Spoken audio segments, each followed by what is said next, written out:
So what is the ring's relationship with the other sanctioning bodies like the WBC, the WBA, the I think IBF? we get along. I think we get along with them. I mean, sometimes I might say things that sting them a little bit. I was told that I said some things during the International Boxing Hall of Fame last summer that they had me go up and speak about the Ring magazine, and I don't remember saying anything negative towards the WBC, but I was told by certain folks that Mauricio was upset with what I'd said, and I like Mauricio. I don't have anything against him at all, and I think he does a great job with the WBC. And I don't think I'm not one of these purists who thinks that the sanctioning body should be abolished because oftentimes they help make fights. They add to the confusion and the fractured nature of the sport. But a lot of times, a fight that fans really want to see, it's going to happen because of a sanctioning body mandatory. It's not happening because the promoters want it to happen. It's not happening because the network gives a shit. Mm. It's happening because the fighter doesn't want to lose his or her title. And they have this thing called a purse bid where, the promoters or the networks can put up the money and the largest bid wins.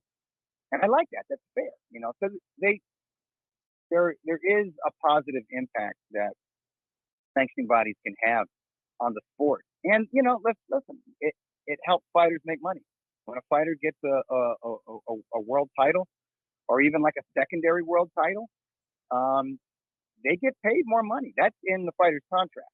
They might be making, they might be on TV or whatever on a regular basis, but they're making between $10,000 and $50,000.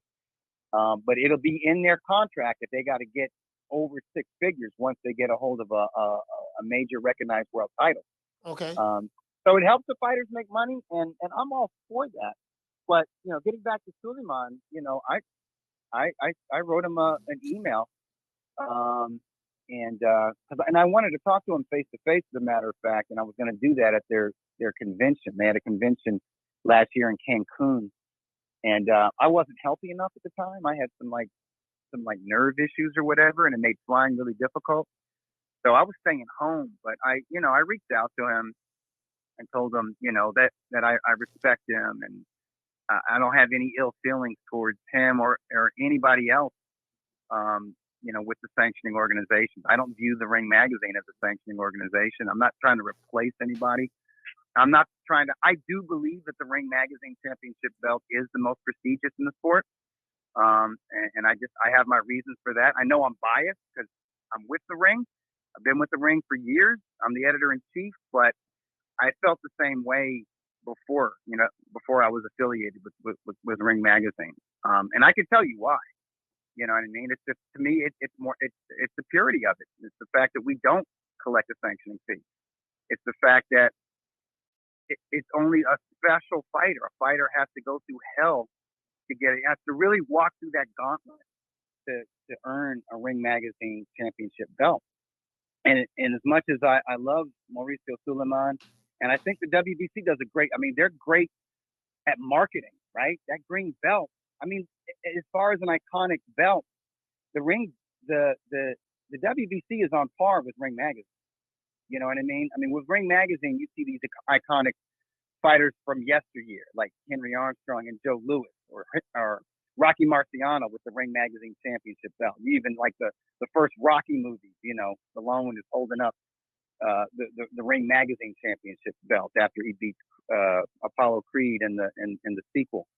But with the green belt, you think Mike Tyson, you think Julio Cesar Chavez.